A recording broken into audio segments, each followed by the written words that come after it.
नमस्कार दोस्तों, कैसे हैं आप लोग। उम्मीद है आप सभी अच्छे होंगे। बिहार के अंदर चुनाव होने वाला है और चुनाव से ठीक पहले चुनाव आयोग का एक फैसला सियासी बहस के केंद्र में आकर खड़ा हो गया।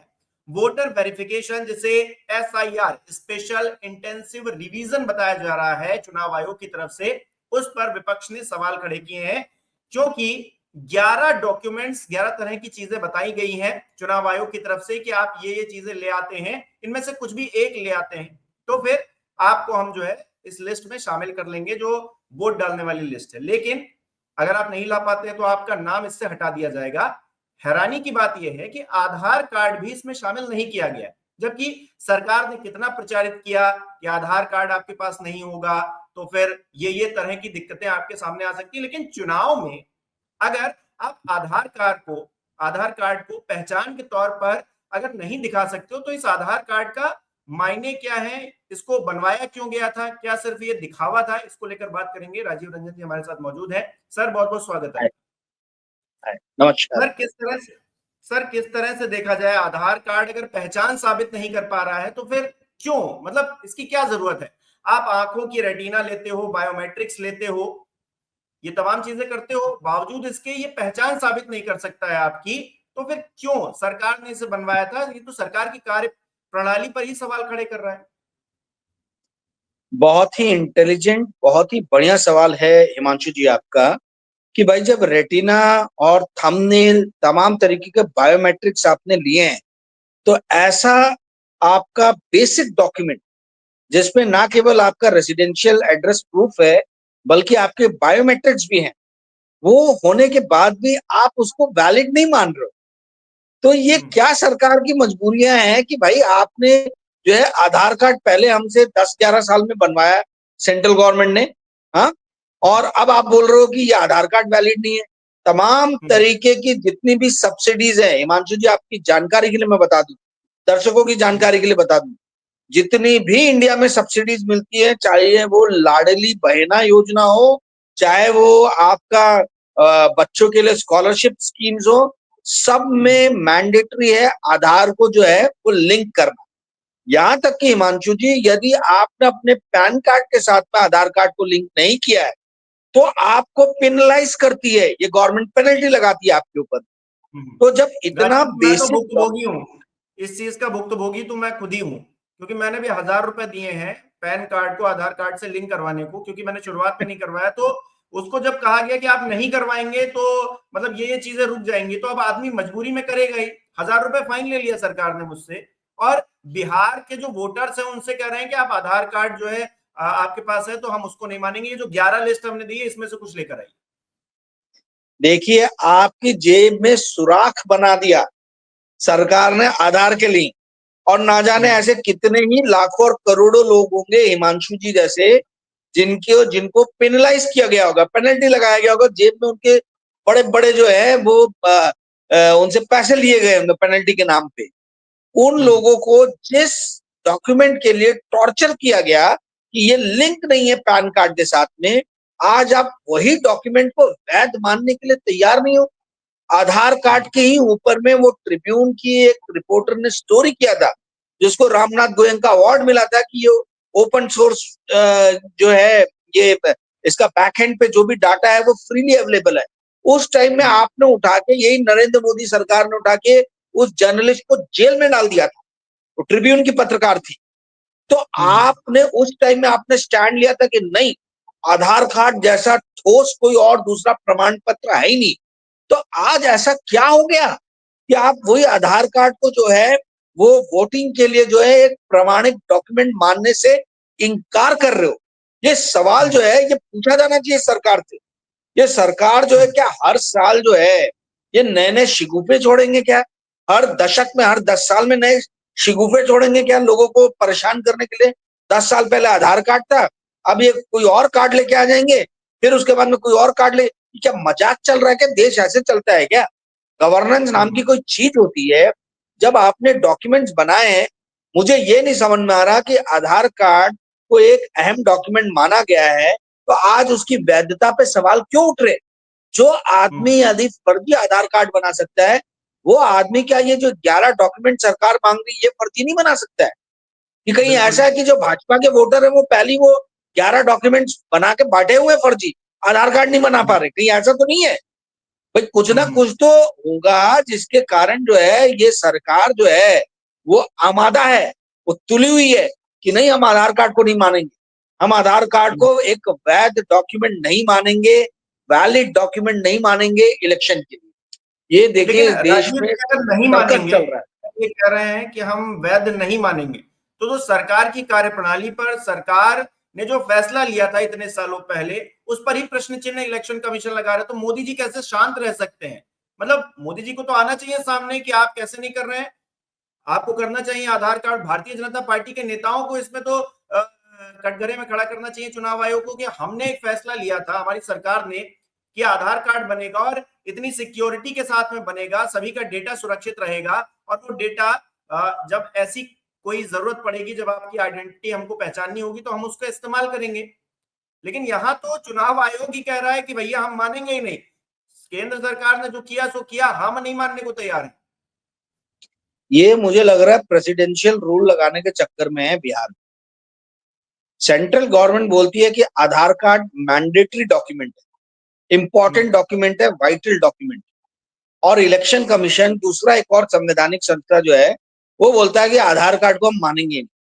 ये कैसे हो सकता है भाई? एग्जीक्यूटिव ब्रांच की दो अलग अलग उसमें आपस में ये कॉन्फ्लिक्टिंग व्यूज हैं, ये हम्म, कॉन्फ्लिक्टिंग व्यूज है, ये ऐसा कैसे पॉसिबल है कि सरकार हम्म, जिस डॉक्यूमेंट को वैध मान रही है इलेक्शन कमीशन उस डॉक्यूमेंट को वैध नहीं मान रहा है? या तो हम्म, सरकार और इलेक्शन कमीशन जो है ये मिले हुए हैं और मिलके ये हम्म, काम कर रहे हैं, और यदि ये मिले हुए नहीं है तो हो सकता है कि इसी को आधार बना के जो है ये झगड़े को इतना बढ़ा दिया जाए कि नवंबर तक इलेक्शन ही ना हो और प्रेसिडेंशियल रूल लग जाए। कुछ भी संभव है, हम्म, इस सरकार में कुछ भी संभव है। ठीक है, हम्म, क्योंकि इतनी ज्यादा हिम्मत इलेक्शन कमीशन की, जिसको अपॉइंट सरकार कर रही है वो सरकार द्वारा ही प्रमाणित डॉक्यूमेंट को बोल रहा है कि ये this document is not sufficient, ये डॉक्यूमेंट काफी नहीं है इलेक्शन में वोट डालने के लिए। अरे भाई एक डेमोक्रेसी में जो सबसे बड़ा अधिकार शक्ति मिला है प्रजातंत्र में जनता को, वो वोट डालने का ही तो मिला है। आप उससे वो भी छीन लेना चाहते हो? आप हम्म, जनता से जो है वो उसका बेसिक पावर जो है वही उसको आप छीन लोगे, तो आप तो उसको निराधार बना दे रहे हो, आप उसकी हम्म, शक्ति जो है उसको समाप्त कर रहे हो। आप जो जनता को कहा जाता है कि प्रजातंत्र का बेस है, बलवान है, उसको तो आप प्रभावहीन बना रहे हो। हम्म, बलशाली से आप उसकी पूरी तरीके से शक्ति लेके शक्तिहीन कर रहे हो।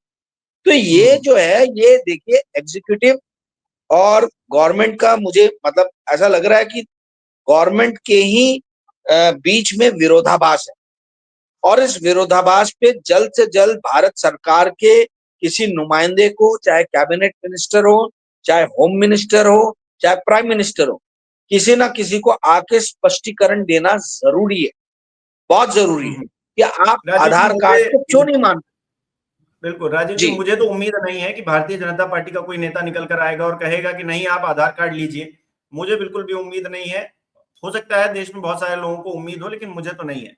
और ऊपर से इलेक्शन कमीशन ने 25 जुलाई तक का डेडलाइन भी दे दिया है, कहते हैं इतने दिन, मतलब 17-18 दिन में कोई कैसे, अगर जिसके पास डॉक्यूमेंट नहीं है, ये सारे जितने 11 की लिस्ट बनाई गई है, वो कहां से जुटाएगा? पहली बात तो सरकारी मशीनरी कैसे काम करती है? वो तो हम कह देंगे कि हम संडे को छुट्टी पे हैं, बाबूजी आए नहीं हैं, सरकारी सिस्टम और बिहार में तो और भी परिस्थितियां किस तरह की हम जानते हैं। सर मैं यह जानना चाहता हूं कि विदेशों में क्या सिस्टम है, मतलब ठीक है, भारत में जिस तरह की प्रक्रिया चल रही है उस पर हम सवाल खड़े कर रहे हैं, विदेशों में क्या सिस्टम है जिसको, मतलब क्या नेशनल कार्ड जैसा कुछ, क्योंकि आधार कार्ड को आपने बनाने की तो कोशिश की, अब उसी पर सवाल खड़ा है। तो हम ये जानना चाहते हैं, मतलब मेरे अंदर ये क्यूरियोसिटी है कि विदेशों में क्या होता है, वहां का सिस्टम क्या देखिए है? विदेश विदेशों में एक ही देश है जिसकी जनसंख्या भारत जितनी है, जिसको एज एन एग्जाम्पल हम इक्वेट कर सकते हैं, वो है चाइना। ठीक है, हम्म, बाकी जितनी भी कंट्रीज हैं इनकी पॉपुलेशन बहुत कम है। अगर भारत हम्म, 140 करोड़ है तो तीसरे हम्म, नंबर पे जो देश आता है उसकी पॉपुलेशन 40 करोड़ के भी नीचे है। ठीक है, तो हम्म, इतना ज्यादा अंतर है, 100 करोड़ से ज्यादा का डिफरेंस है। तो हम्म, विदेशों का एग्जाम्पल जो है वहां हालांकि अभी बैलेट बॉक्स से इलेक्शन होते हैं।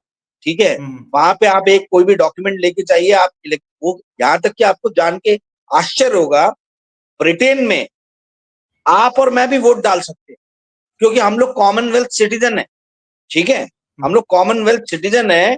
तो हम लोग अगर ब्रिटेन वहां पे भ्रमण में गए हैं और हमारे पास में डॉक्यूमेंट है इंडिया के रेजिडेंस का, तो हम भी वहां के इलेक्शन में वोट कर सकते हैं। परंतु ये कई कंट्रीज में जो है ये चीज है, जो कॉमनवेल्थ नेशंस पुराने जो रहे हैं, ठीक है, यूएसए में जो है वो आप एक डॉक्यूमेंट लेके जाइए और आप बैलेट बॉक्स पे अपना वोट डाल दीजिए। पर सवाल ये नहीं है कि विदेशों में क्या है, क्योंकि चाइना में तो डेमोक्रेसी है ही नहीं, एक ही कंट्री है जिसको आप कंपेयर कर सकते हो, ठीक है, इंडिया के साथ में, और वहां डेमोक्रेसी नहीं है तो वहां वोट डालने का टंटा ही नहीं है। तो वो मतलब पैटर्न जो ठीक नहीं बैठता। दूसरा ये कि भाई वोटिंग मशीन सर मैं ईवीएम है और बैलेट बॉक्स है। जी, मैं इलेक्शन के पर्पज से नहीं पूछ रहा था, मैं पूछ रहा था कि पहचान के लिए जो पहचान प्रमाण पत्र होता है, जैसे भारत में देखिए तो मतलब एक लंबी लिस्ट है कि आपके पास राशन कार्ड भी है, पैन कार्ड भी है, आधार कार्ड भी है आपके पास, मतलब आपका जो वॉलेट है वो इन डॉक्यूमेंट से भर जाएगा, पैसे रखने की जगह ही नहीं बचेगी। तो एकदम बात सही बोल रहे हैं बात आप। क्या होता दुनिया में कोई भी दूसरे देश में इतने सारे डॉक्यूमेंट्स नहीं है कि राशन कार्ड भी हो, आधार कार्ड भी हो, पैन कार्ड भी हो, ना जाने कितने तो कार्ड हैं, ठीक है। है? तो ये इतने कार्ड्स कहीं मतलब वर्ल्ड में कोई दूसरी कंट्री के अंदर में इतने सारे कार्ड्स नहीं रखे जाते हैं, और वोट डालने के लिए इतने अलग अलग कार्ड्स की या सब्सिडी लेने के लिए इतने अलग अलग कार्ड्स की जरूरत नहीं। वहां सब ऑटोमेटेड काम है। आपको सोशल सिक्योरिटी का अगर पैसा आ रहा है या मेडिकेयर मेडिकेट का पैसा, सब कुछ ऑटोमेटेड है। यहाँ जैसे नहीं कि 50 डॉक्यूमेंट आप प्रोवाइड करो, उसके बाद 50 बार जो है वो सरकारी दफ्तरों के चक्कर लगाओ तब जाके जो है आपको पैसे मिल रहे हैं। ये चीज ऐसी नहीं होती है, ठीक है। बहुत ऑटोमेटेड और बहुत ही स्विफ्टली काम होता है। इंडिया में प्रॉब्लम जो है ये है कि हर 10-15 साल में ये एक कोई नया लेके आ जाते हैं डॉक्यूमेंट कि भैया ये मस्ट है। पहले लेके आए पैन कार्ड, फिर उसके बाद लेके आ गया आधार कार्ड। अभी मेरे को लग रहा है ये कोई और तीसरा कार्ड लाने के चक्कर में, इसलिए उसका जो है ये लोग भूमिका बांध रहे हैं कि भाई पूरे देश में एक आदमी का एक ही कार्ड होगा कुछ। मुझे समझ में नहीं आ रहा कि आप हर बार जनता के ऊपर में क्यों भार डाल देते हो। आप खुद तो 4.5 साल से जनसंख्या की गणना नहीं करा पा रहे हो, सेंसस नहीं करा पा रहे हो। 2021 में जो सेंसस होना था, भारत सरकार अपनी जिम्मेदारी से दूर भाग रही है। वो खुद तो अपनी जिम्मेदारियां पूरी नहीं कर पा रही है, और जनता के ऊपर में तमाम तरीके के आपने प्रेशर डाल के रखे हैं कि आप जो है 25 जुलाई तक कर दीजिए, आप फलाने डेट तक कर दीजिए, नहीं तो आपको आपका वैधता माना नहीं जाएगा। हिमांशु जी, किसी भी फाइनेंशियल ईयर की एंडिंग 31 मार्च में होती है इंडिया में, ठीक है, फाइनेंशियल ईयर की क्लोजिंग है 31 मार्च। तो आपने टैक्स भरने का डेट क्यों 31 जुलाई रखा है? क्यों 4 महीने का समय दिया आपने? आपने वोटर, जब आप टैक्स भरने के लिए 4 महीने का समय दे सकते हो, तो प्रजातंत्र में जो सबसे ज्यादा शक्ति आपको प्रोवाइड करती है, आपको वोट डालने की जो शक्ति है, उसको कैसे आप बोल सकते हो कि 20 दिन के अंदर में आप ये काम कर लो? टैक्स भरने के लिए आप 4 महीने दे रहे हो, 120 दिन दे रहे हो, और आप यहाँ पे ये 10 डॉक्यूमेंट 11 डॉक्यूमेंट प्रोवाइड करने के लिए सिर्फ 20 दिन दे रहे हो। ये क्या मजाक लगा रखा है भाई? आप 4.5 साल से सेंसस नहीं करा पा रहे हो, आप जनसंख्या की गणना नहीं करा पा रहे हो, और आप लोगों को बोल रहे हो कि 20 दिन के अंदर में आप डॉक्यूमेंट लेके आ जाइए। तो सरकार अपनी जिम्मेदारियों को पूरी नहीं कर रही है, और जनता के ऊपर में बार बार नई नई जिम्मेदारियां डाल दे रही है। ये ठीक नहीं है, ये प्रजातंत्र के लिए ठीक नहीं है। और ये इस देश के अंदर में जो इतने सालों से जो परंपरा चली आ रही थी, smooth, fair and free and fair election कराने की, उस परंपरा पे ये कहीं ना कहीं बहुत बड़ा कुठरा। जी हिमांशु। राजीव जी, ये जो 11 डॉक्यूमेंट्स मांगे गए हैं उसमें से एक डोमिसाइल सर्टिफिकेट भी है, और बड़ी मतलब हास्यास्पद बात है कि डोमिसाइल सर्टिफिकेट बनाने के लिए भी आपको आधार कार्ड की जरूरत पड़ती है, राशन कार्ड की जरूरत पड़ती है।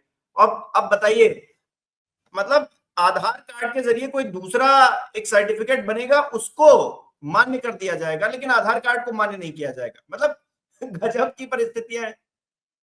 ये इलेक्शन कमीशन को स्पष्ट करना चाहिए भाई कि आप क्यों नहीं मान रहे हो आधार कार्ड को। आप जो है वो एक क्यों नहीं वैलिड डॉक्यूमेंट मान रहे हो? इसके ऊपर में एक श्वेत पत्र लाने की जरूरत है इलेक्शन कमीशन को। भाई ऐसा थोड़ा ना, ऑटोक्रेसी थोड़ा है कि आपने जो है एक घोषणा कर दी और सबको फॉलो करना पड़ेगा। आप हमारे नौकर हो, आप ब्यूरोक्रेट हो, आप पब्लिक सर्वेंट हो, मैं पब्लिक हूं, आप सर्वेंट हो, आप मेरे नौकर हो, आप मेरे मालिक बन के मत बैठो कि हम तुमको 20 दिन का समय दे रहे हैं, तुमको ये करना पड़ेगा। ये इस देश की विपक्ष की कमजोरी है, ये इस देश के लोगों की नपुंसकता है कि सरकार आपके सर पे चढ़ के जो है डंडा बरसाती है और बात करती है। विपक्ष, आप हिमांशु जी, आपके साथ में भी और संजय जी के साथ में भी असंख्य डिबेट में मैं ये बोल चुका हूं कि इस देश का विपक्ष जो है वो निर्बल हो चुका है, वो इतना ज्यादा कमजोर हो चुका है कि वो जेन्युइन जो मामले हैं उन पे भी डिबेट, उन पे भी जो है वो सड़क पर उतरने के लिए तैयार नहीं है। वो सिर्फ जो है अपने कंफर्टेबल एसी रूम में बैठ के जो है खाली ट्वीट करने में और टीवी को इंटरव्यू देने में जो है वो उसी में इंटरेस्टेड है। अरे भाई, आप जो है पॉलिटिशियन हो, आप हमारे जैसे पत्रकार नहीं हो आखिर आप रूम के अंदर में कन्फाइन होकर बातें कर रहे हो, फिर तो आप छोड़ दो, फिर हम ही लोग आ जाते थे, हम ही लोग नेता बन जाते हैं। आप नेता हो, आपका काम है सड़कों पे आंदोलन करना, आपका काम है लोगों को मोबिलाइज करना। आप हमारे काम कर रहे हो, आप ले रहे हो प्रेस कॉन्फ्रेंस, आप बना रहे हो वीडियो, आप बना रहे हो रील। अरे ये आपके काम नहीं है, आपके काम है कि आप लोगों को लेकर सड़क पे उतरो, आप जो है आप जाके सरकारी दफ्तरों का जो है घेराव करो। ये प्रजातंत्र ने आपको अलग अलग तरीके की शक्तियां दी हैं। ये मैं कोई ऐसी बात नहीं कर रहा हूं जो एकदम से नई कोई बात है, जो बहुत ज्यादा जो है वो समाज के अंदर में जो है वो विघटन की बात पैदा कर रही हो। मैं आपको वही चीज बता रहा हूं जो आपको इस प्रजातंत्र ने शक्तियां दी है। ये अराजकता फैलाने वाली बातें नहीं कर रहा हूं मैं, ये बातें बहुत ही जेन्युइन है। प्रजातंत्र में सत्याग्रह किया जाता है और सत्याग्रह की पहल जो है वो पार्टियां ही करती है, राजनीतिक पार्टियां। सत्याग्रह को जनता नहीं करती है। ये बस ढूंढ रहे हैं कि कहीं से जनता से जो है, जैसे ये गवर्नमेंट में थे और भाजपा विपक्ष में थी तो कोई अन्ना हजारे टाइप आदमी आके सत्याग्रह करने बैठ गया था, रामदेव बाबा टाइप जो है कोई आदमी आके सत्याग्रह आंदोलन करने बैठ गया था। वैसे अब कांग्रेस और बाकी विपक्षी पार्टी चाह रहे हैं कि जनता आके सड़कों पे आए। अरे जनता क्यों, आप राजनीतिक पार्टी हो, ये आपका काम है करने का। जनता आपको सपोर्ट कर सकती है, आप पहल तो करो। पहल ही नहीं है, कहीं भी कोई पहल नहीं है। इस देश का जो विपक्ष है ये मौन रूप से जो है इस सरकार की सारी बर्बर हरकतों का समर्थन कर रहा, आप ऐसा समझ लीजिए। क्योंकि सिर्फ ट्वीट करने से, रील बना देने से, प्रेस कॉन्फ्रेंस कर देने से जो है आपकी जिम्मेदारियां खत्म नहीं हो जाती हैं। ये तो कोई एक साधारण आदमी भी कर सकता है। आप एक संगठित राजनीतिक पार्टी हो, आपके लाखों कार्यकर्ता है, आप क्यों नहीं उन कार्यकर्ताओं को संगठन में लाके जो है संगठित करके जो है आप सड़कों पे उतर रहे हो? किस चीज से आप शर्म कर रहे हो? किस चीज से, कौन सी चीज के कारण आप झिझक रहे हो? आप भारत यात्रा तो निकाल सकते हो और बहुत ज्यादा मीडिया में उसका फुटेज भी आपको मिलता है, पर आप आंदोलन करने से घबरा रहे हो, वो भी जेन्युइन इश्यू पे। ये बहुत बड़ा एक सवाल जो है वो विपक्ष पे भी खड़ा करता है। देखिए, कोई भी तानाशाह तभी तानाशाह बनता है जब उसका ऑपोजिशन करने वाले लोग जो हैं वो वीक हो जाते हैं। मैं आपको एक, मेरे प्यारे 4 PM के दर्शकों, बहुत ज्यादा मैं आपको एक खास बात बता रहा हूं जो आपको कोई नहीं बताएगा।